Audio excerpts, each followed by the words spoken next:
You came to this place, I'm hearing that you were being held accountable, you're doing your healing, and how many years span, and at what point did you get the vision for Boys to Men? Okay, great. Okay, so at about 8 years, 8 years in AA, I was 36, and I did a men's retreat.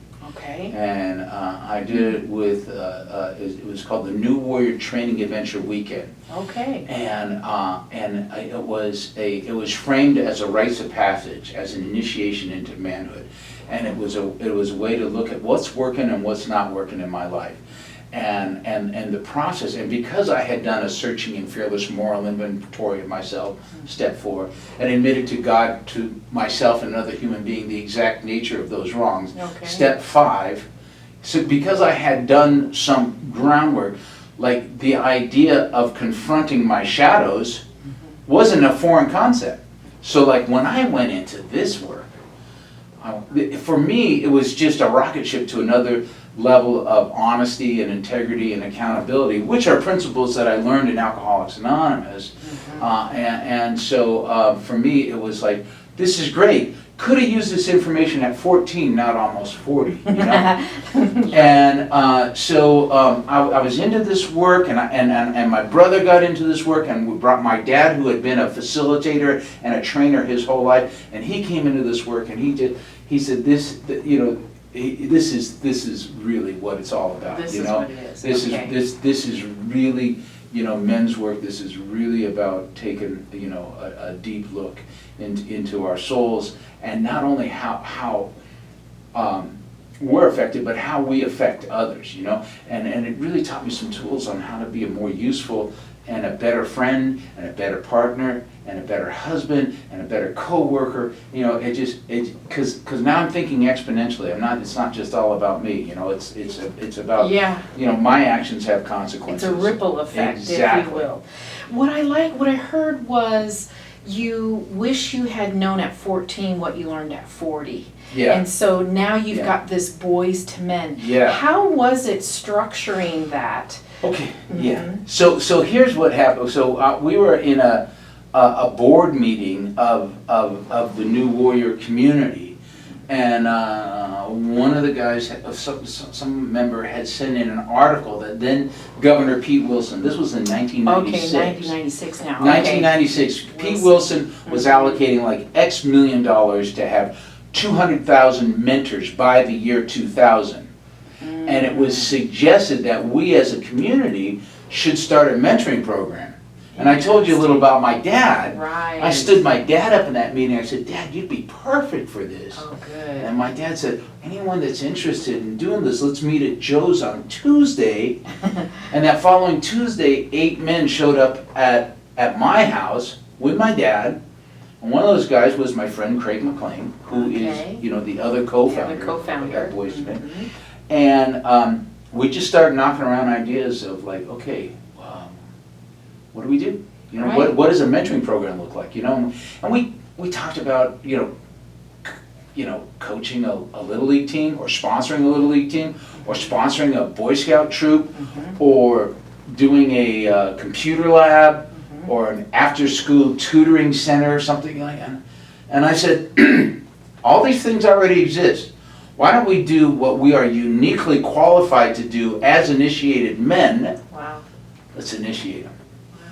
And then we spent the next 2 years researching and writing and creating a 21st century experience, rites of passage weekend for boys.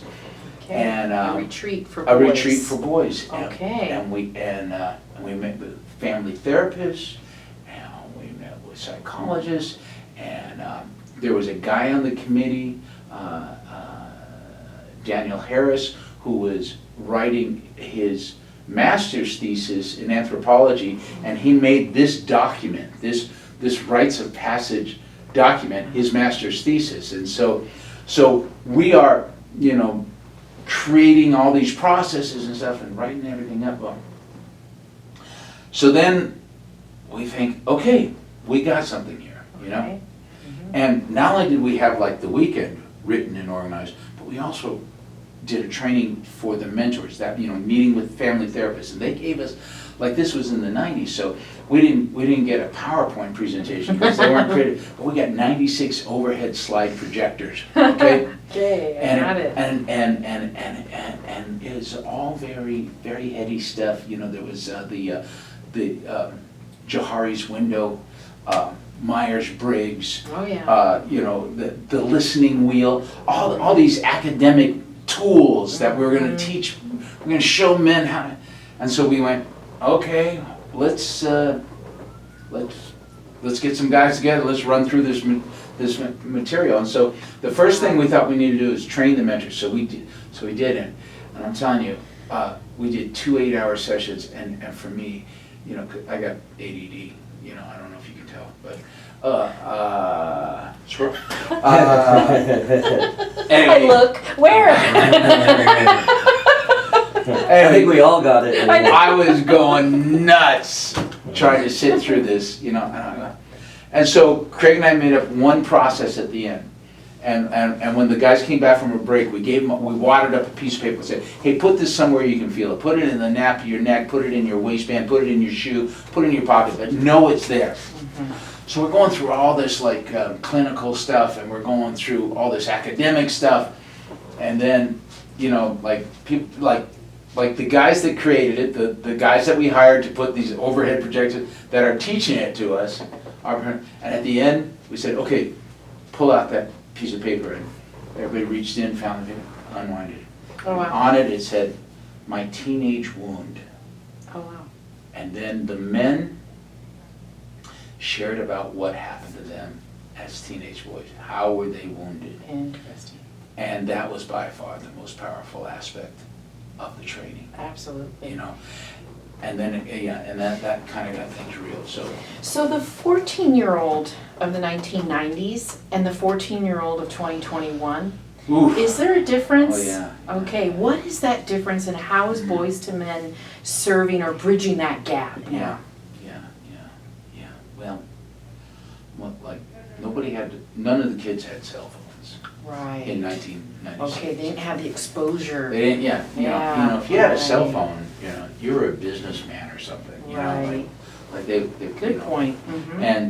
And so, I remember, when we would do an orientation for the weekend to get the boys bought in, Mhm. we would take them to the stadium. Jack Murphy? Jack Murphy. All right. I'd get the boys sitting in the stadium. The parents would be with Craig. He'd be doing the enrollment. He'd be doing the Okay. paper. I'd say, look around, fellas. This is a place where men live out their boyhood dreams. They race trucks, they race motocross, they play football, they play baseball right here. Rock stars come through here. Guys that their childhood dreams come true in places like this. Interesting. Feel the energy of this space and all the dreams that came true right inside this room. Great. We're going on a weekend, and whatever you imagine your life to be, this weekend can be a starting point to get you on the path to get what you want out of your life. Oh. How does that sound? Tell me what your dreams are. Okay, Yeah. do you know what it's going to take to get there? Right. Exactly. What if this weekend you could get a clear path? About How that? empowering. Yeah. So then there came a point, maybe early 2000s, Okay. when flip phones, kids had flip phones. And you were clicking through, you had to hit the button 3 times to get to C, The 3 and is they the would give E. you- and I can remember we were doing an orientation, and it seemed like everybody's world was reduced to this 1.5 by 1.5 screen, and there was already little games on it, and there was, you could texting was just coming of age. And I remember asking, how does that sound? And is there anybody that doesn't want to do this weekend? I'm like, nobody would put their hand up. They'd all go, yeah, let's go, let's do this. And we started having guys going, no, I'm not doing this.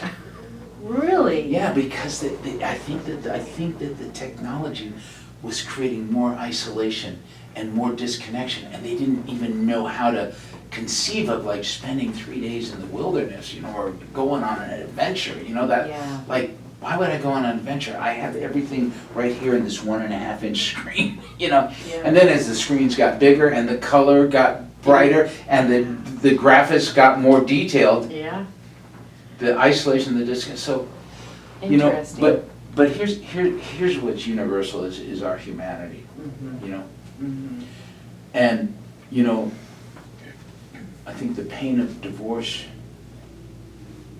in the Still- 40s, 50s, 60s, 70s, 80s, 90s, Are all that the same. doesn't change. Great point. You know, so Mhm. I think that, and in that, if there's no way to process those feelings, if there's no way to give a voice to what's happening internally and what it feels like, you know, it just gets internalized.